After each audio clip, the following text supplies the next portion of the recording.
안녕하세요. 돈이라면 사족을 못 쓰는 어머님과 똥인지 된장인지 분간도 못하고 날뛰는 시동생 때문에 시댁과 절연하게 된 30대 여성입니다. 남편과는 같은 직장에서 선후배 사이로 지내다 가까워졌어요.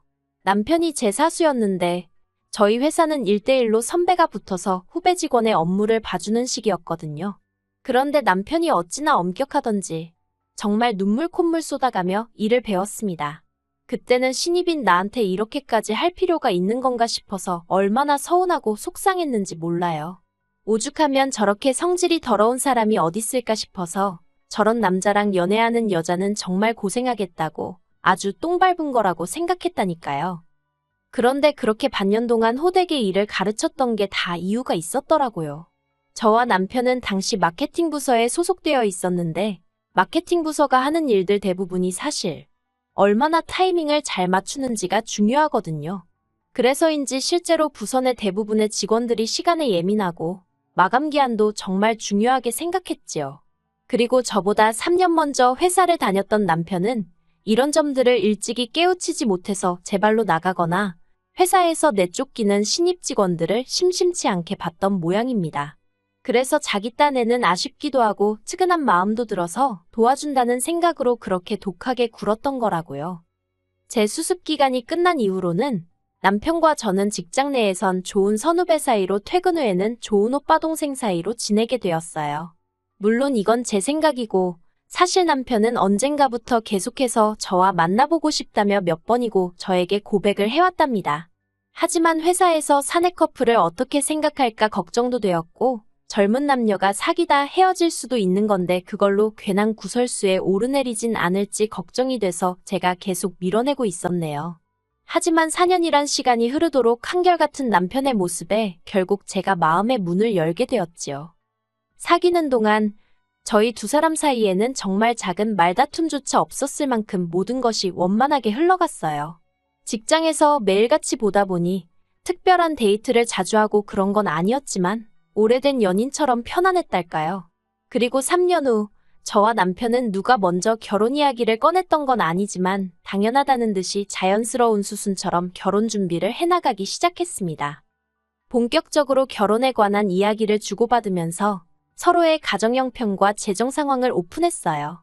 일단 가정 형편부터 이야기를 하자면 저희 친정은 평범해요. 작지만 사업을 하시는 친정아버지와 전업주부이신 어머니 그리고 저와 언니까지 화목한 네 식구이지요. 돈을 쌓아놓고 살 만큼 부자는 아니었지만 그래도 경제적으로 궁핍해본 적은 없습니다. 배우고 싶은 거, 먹고 싶은 거 대부분을 해봤기에 스스로 유복한 환경에서 자랐다고 생각하고요. 반면에 남편의 집안은 경제적으로 넉넉한 상황은 아니었어요. 특히나 건설 현장에서 일하시던 아버님은 몇 년 전 사고로 한쪽 팔을 못 쓰게 되셨는데 그로 인해 남편에게 많은 책임감이 부여된 상황이었달까요. 그렇다 보니 남편과 제가 서로 경제 사정을 오픈했을 때 솔직히 좀 놀랐던 게 사실이에요. 저도 어느 다른 또래 여자들처럼 꾸미기도 좋아하고 그렇다 보니 아주 악착같이 돈을 모으지는 못했습니다. 그래도 그때가 제가 직장 생활한 지 7, 8년쯤 되던 시기였는데 1억 정도 들고 있었거든요. 그런데 남편은 저보다 기간도 길었는데 7천밖에 없다고 하더라고요. 7천이 물론 적은 돈은 절대 아니지만 아무튼 제가 조금 당황했었답니다. 이후로 저희는 양가의 도움 없이 결혼 준비를 시작했어요. 원래부터 그럴 생각은 아니었는데 남편이 애시당초 시댁에다가는 아예 손을 벌릴 생각이 없더라고요. 그래서 저도 친정에 별다른 이야기를 하지 않았고 자연스럽게 두 사람이 모은 돈으로만 준비하게 된 거였지요. 그런데 이 상황을 알게 되신 친정아버지가 형편되는 사람이 좀 더 낼 수도 있는 거라면서 먼저 선뜻 5천만 원을 보태주시대요. 그렇다 보니 제가 거의 2배를 해가는 상황이 된 거고요. 하지만 남편과 제가 모은 돈을 다 합쳐도 2억이 되지 않다 보니 서울에서 아파트를 사기엔 턱없이 부족했어요. 그래서 제가 먼저 대출 이야기를 꺼냈습니다. 그런데 남편이 예전에 시댁이 빚으로 고생했던 기억이 있어서 대출은 내키지 않는다고 하대요. 그래서 상의 끝에 대출을 받되 제 이름으로 받고 대신 아파트도 제 명의로 하게 되었습니다. 몇몇 친구들이 그러다 이혼이라도 하게 되면 그 빚을 다 어떡하려고 하냐며 걱정을 해주긴 했는데 영끌 수준도 아니었고 제 나름대로 계산해봤을 땐 충분히 감당할 수 있겠더라고요. 아무튼 여러 가지로 남편과 원만한 합의 끝에 내린 결정이었네요. 하지만 식을 코앞에 두고 어머님께서 집이 제 명의로 되어 있다는 사실을 아시고는 크게 화를 내셨습니다. 어떻게 그런 중요한 계약을 제 이름으로 할 수가 있냐고요. 어머님께서도 제가 남편보다 결혼 비용을 더 많이 부담하는 걸 알고 계셨는데 그런 식으로 화를 내시니 솔직히 많이 당황스러웠어요. 그래서 조심스레 다시 전후 사정을 설명드렸네요. 하지만 어머님이 보여주신 태도는 한마디로 어이가 없었습니다. 명의와 돈은 별개의 문제라는 알 수 없는 말씀만 반복하셨거든요.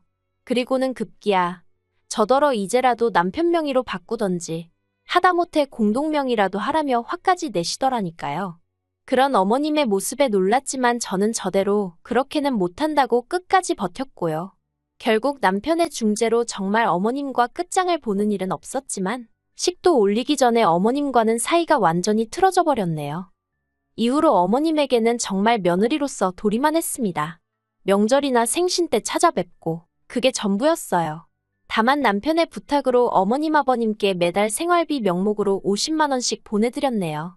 그것도 드리지 말라는 친구들이 있었지만 이건 제가 어머님 때문이 아니라 편찮으신 아버님과 남편을 생각해서 드리는 돈이었지요.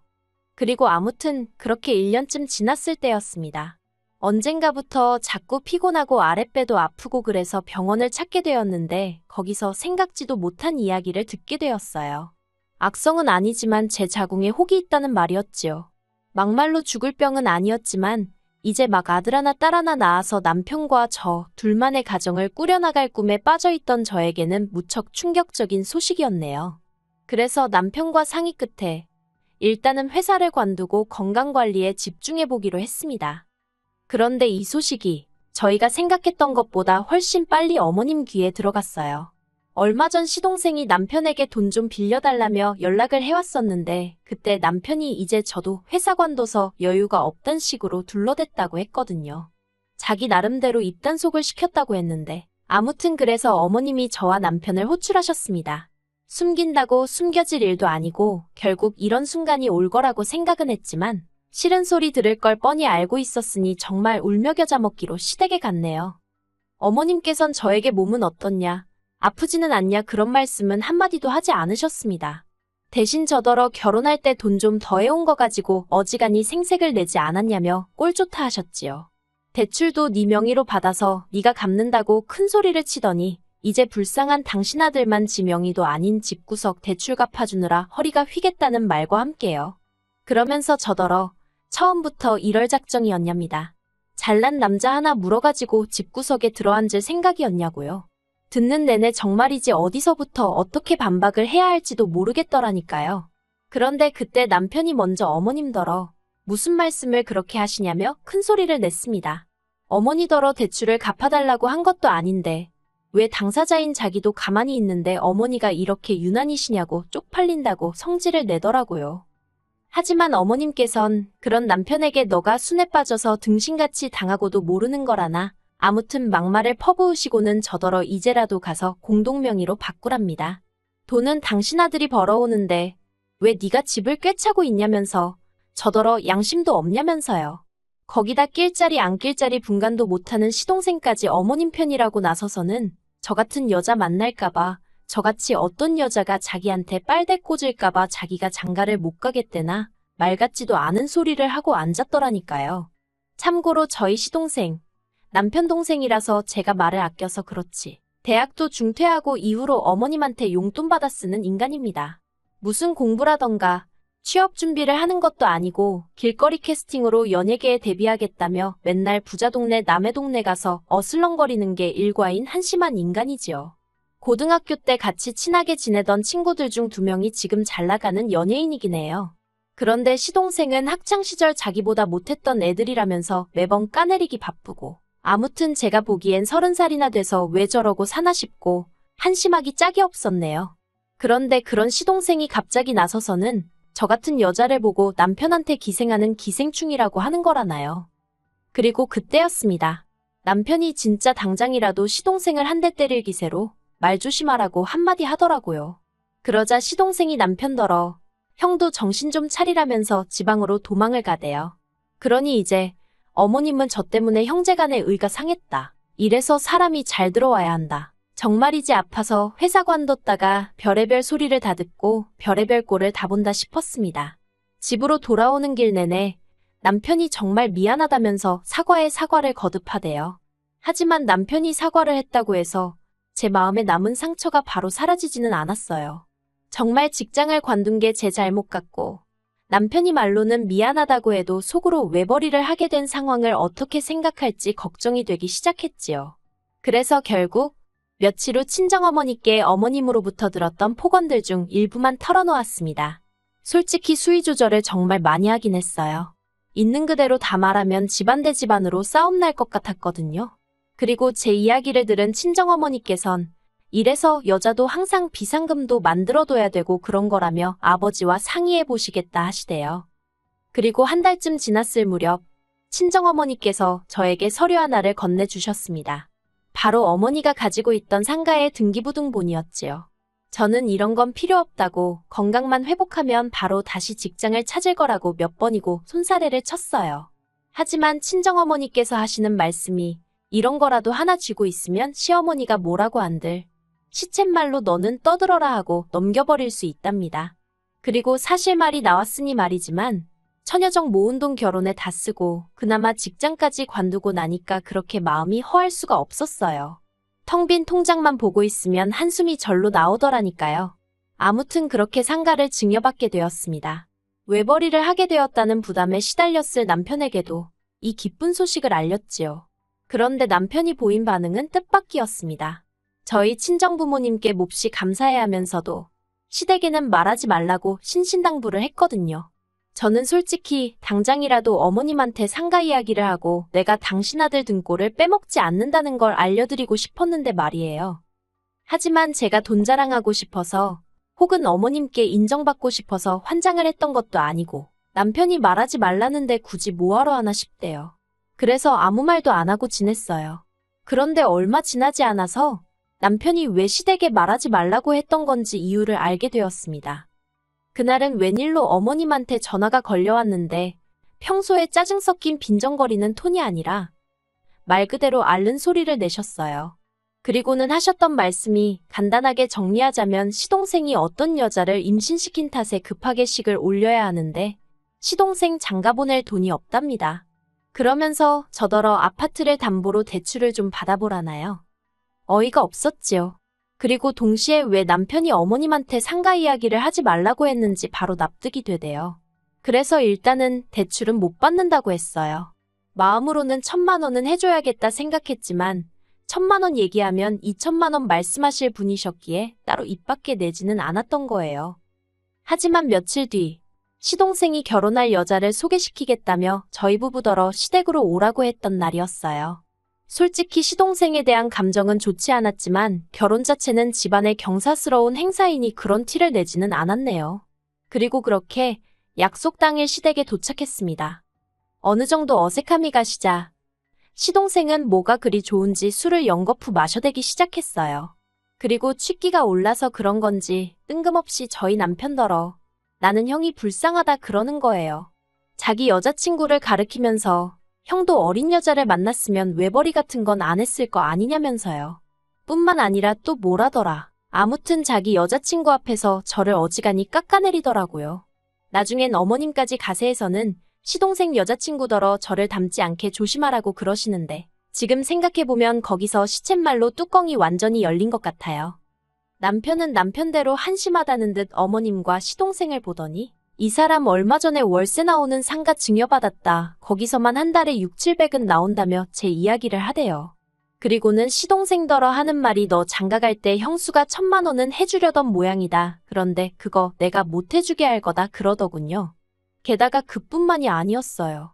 남편은 어머님께도 아들 외벌이 하는 건 그렇게 안쓰러워 하시면서 달달이 50만 원씩은 꼭 받아가시지 않냐고 쏘아붙였거든요. 그리고는 어머님더러 어머님 말씀대로 외벌이로 살려니 힘들다며 이달부터 용돈 못 드린다 하더라니까요. 그리고 마지막으로 남편이 시동생 여자친구한테도 한마디 하대요. 재수 씨는 얼마나 들고 시집 오냐면서 아무튼 직장도 잘 다니고 살림도 잘하고 시어머니랑도 살갑게 지내는 좋은 며느리가 되기를 바란다나요. 자기는 자기 와이프 그러니까 저한테 미안하고 안쓰러워서 그런 짓까진 못 시키겠다면서요. 그러자 아깐 시동생 옆에 딱 붙어서 킥킥거리던 표정은 온데간데 없이 아주 똥 씹은 얼굴을 하고 있더군요. 그리고 그렇게 시댁을 나왔습니다. 솔직히 말하면 시댁을 떠나고 나서야 이 말도 할 걸, 저 말도 할 거라고 후회가 되긴 하대요. 안에서는 당황스럽기도 했고 그래서 말이 잘 안 나왔었거든요. 그래도 다행히 남편이 저보다 더 크게 화내주고 소리쳐줘서 그간 가슴에 맺힌 게 많이 풀리긴 했지요. 그리고 이후로 지금까지 1년이란 시간이 흘렀는데 최근까지도 시댁과는 연락하지 않고 있어요. 그러다 제 임신 소식을 들은 어머님이 얼마 전 남편을 통해 다시 왕래를 하고 지내자는 의사를 전달해 오셨습니다. 하지만 저는 절대로 안 된다였고 지금도 그 생각엔 변함이 없어요. 왜냐하면 어머님께서는 시동생에, 그러니까 시조카를 길러주고 계셨거든요. 시동생 여자친구는 딸만 낳아놓고 도망치듯 집을 나갔어요. 아무튼 그런 와중에 어머님하고 다시 왕래를 했다간 어쩌면 그 시동생 애를 저더러 키우라고 할지도 모르잖아요. 아니면 용돈도 안 드리고 있었으니까 다시 용돈에 이젠 시조카 키우는데 들어갈 돈까지 기대하실지도요.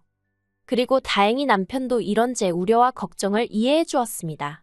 그래서 앞으로도 명절이나 어머님 아버님 생신 같은 날 남편만 잠깐 들려 얼굴을 비추고 오는 정도로 그만큼의 거리를 두고 살기로 했네요.